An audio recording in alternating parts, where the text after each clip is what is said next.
Donc ce qui me plaît vraiment dans la photographie de rue et la photographie d'architecture, c'est vraiment les lignes, la géométrie et le contraste. Et tout ça, ça s'articule aussi avec la météo et le ciel.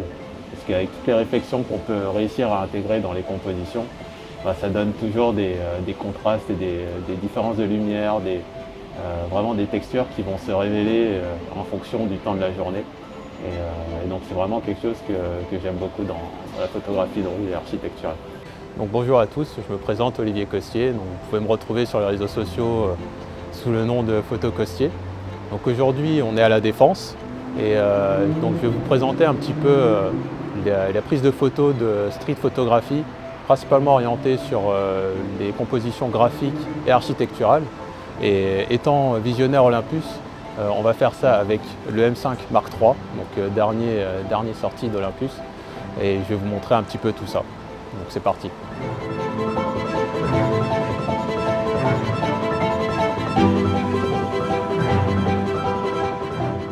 Donc premier tips quand je choisis un matériel photo, donc boîtier et objectif, c'est que je puisse l'utiliser dans toutes les situations. Donc aujourd'hui on est dans une journée où la météo n'est pas vraiment géniale, il commence à pleuvoir un petit peu. L'avantage avec le M5 Mark III et en plus couplé à ça l'objectif grand angle 7-14, c'est que ce sont du matériel pro et donc ils sont tropicalisés. Et donc aujourd'hui je peux juste me concentrer sur la photo et ne pas nécessairement m'occuper de savoir si il va y avoir des dysfonctionnements vis-à-vis de la météo.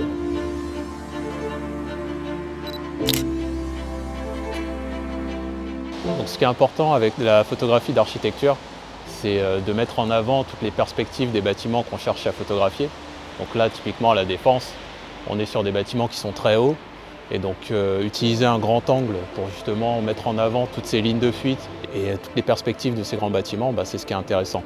Et en plus de ça, donc avec l'objectif grand angle 7-14 d'Olympus, on a cet avantage-là d'avoir une qualité optique qui est vraiment très bonne. Et en plus de ça, on va aussi se positionner sur un objectif qui n'a pas de distorsion. Donc toutes les lignes qui sont droites des bâtiments vont rester droites. On ne va pas avoir de courbes qui vont se créer par défaut optique. Et donc ça, c'est une qualité qui est vraiment intrinsèque à ce que fait Olympus sur ses objectifs pro.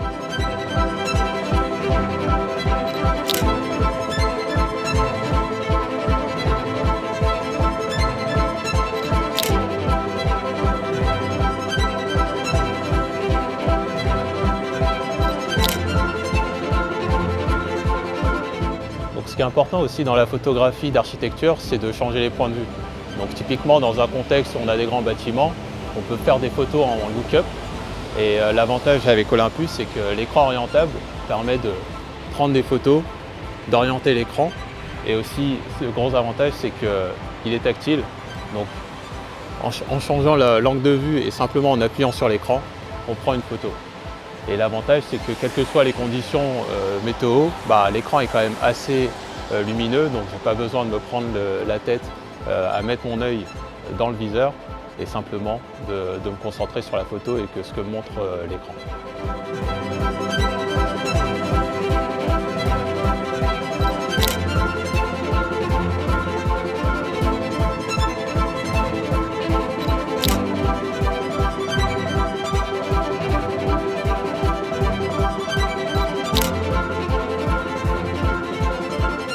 Une autre astuce dans la photo d'architecture, c'est aussi de changer les focales.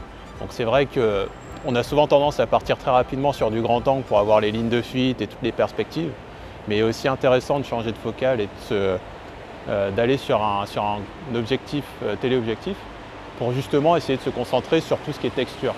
Donc ici à la Défense, on a des bâtiments qui s'enchevêtrent et qui se superposent. Et donc utiliser une longue focale, ça permet d'aller sur quelque chose de très graphique. Et ce qu'on a en plus avec cet objectif 40-150 d'Olympus, c'est que l'objectif a un zoom qui est interne.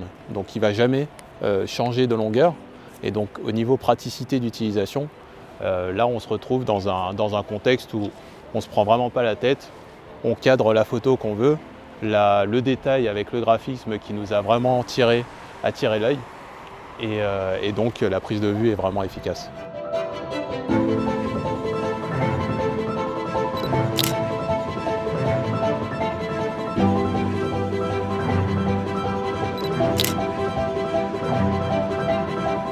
coup, ce qui est aussi intéressant à faire en street photographie, c'est aussi de rajouter du dynamisme.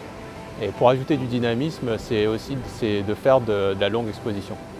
Donc ce qui est intéressant avec les Olympus, c'est qu'il y a une stabilisation du capteur qui est vachement efficace.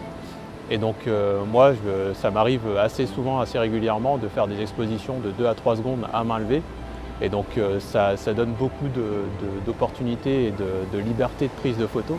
Parce que faire des photos à 2-3 secondes d'exposition, c'est quand même assez pratique quand on n'a pas besoin de sortir le trépied et simplement de prendre l'appareil photo et de prendre cette photo-là.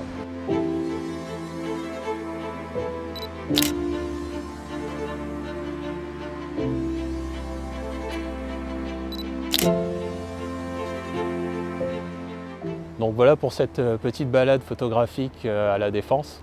Donc j'espère que ça vous a plu et que ces petits tips vous permettront de vous projeter un petit peu sur votre appareil. Parce que voilà, je vous ai donné ces petites astuces, mais maintenant il faut les appliquer. Donc sortez votre appareil et allez prendre des photos. Et d'ici là, à la prochaine.